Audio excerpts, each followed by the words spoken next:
When most people think about building wealth, they really want the blueprint for a Formula One race car. Right, yeah. Like you want speed, you want aggressive growth, and obviously you want to cross the finish line first. Sure, I mean, it's totally human nature to want to just get there as fast as possible. But what if the financial blueprint you're handed isn't for a race car at all?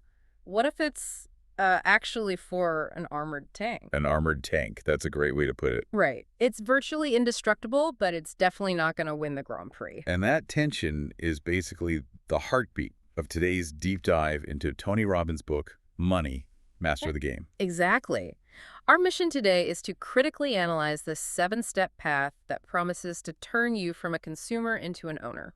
Yeah, and the entire premise relies heavily on the wealth preservation secrets of the top 0.01%. Billionaires like Ray Dalio. But before we actually get to building that tank, the book sets up some serious ground rules, mostly about stopping the financial bleeding. Mainly by avoiding hidden fees. Right, because to a lot of people, a 1% management fee sounds like nothing. Just a penny on the dollar. Yeah. But, well, the book breaks down the math, and it is actually terrifying. Wait, really? How bad can 1% be? Well, it's not just that you're losing 1% of your money today.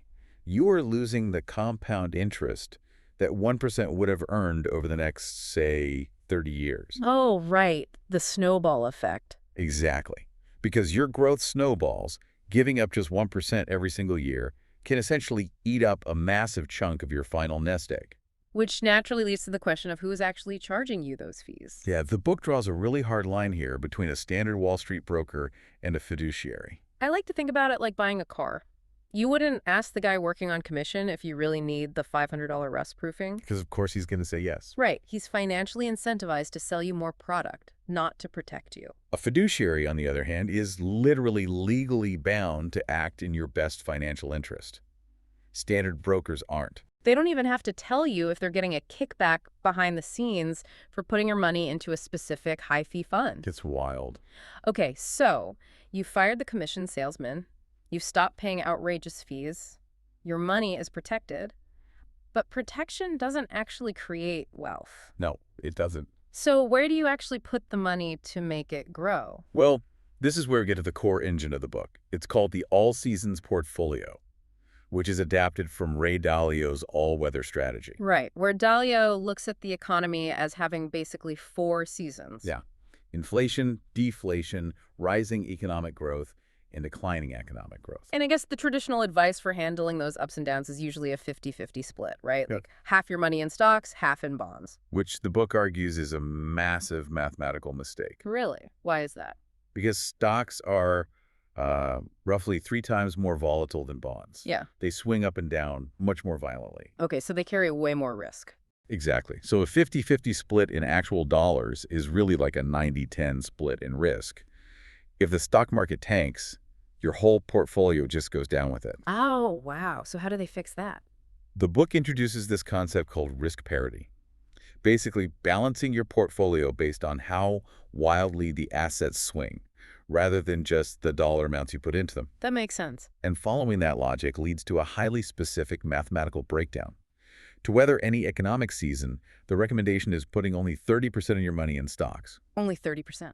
Yep. And a whopping 55% goes into bonds. Wait, 55%? Yeah. Specifically, 15% in intermediate-term treasuries and 40% in long-term. Okay, and the rest? Then you round it out with 7.5% in gold and 7.5% in commodities. I mean, I'm looking at those numbers, and honestly, parking 55% of my money in bonds just feels wild. It is a lot. If I do that, aren't I effectively handicapping my own wealth creation during a booming economy?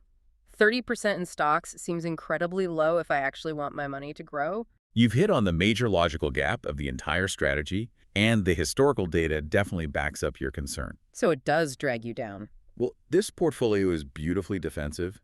It did a phenomenal job minimizing losses during the 2008 financial crisis and the 2020 pandemic. Right, but what about when the market is doing well? That's the issue.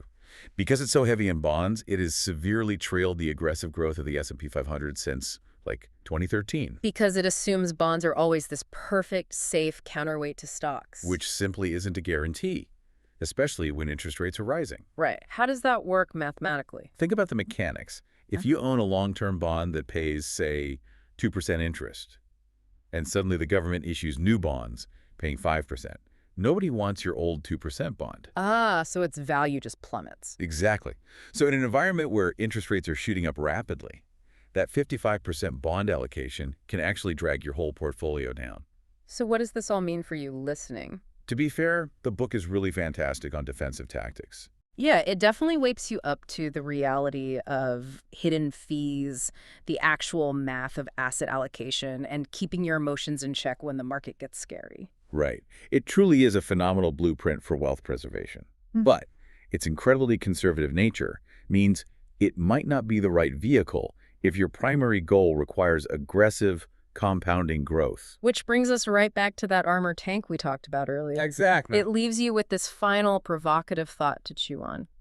If billionaires designed this highly specific portfolio to protect their massive, already established fortunes, is it realistically the right mathematical formula for you to build your wealth from scratch? Yeah, that's a question you really have to ask yourself.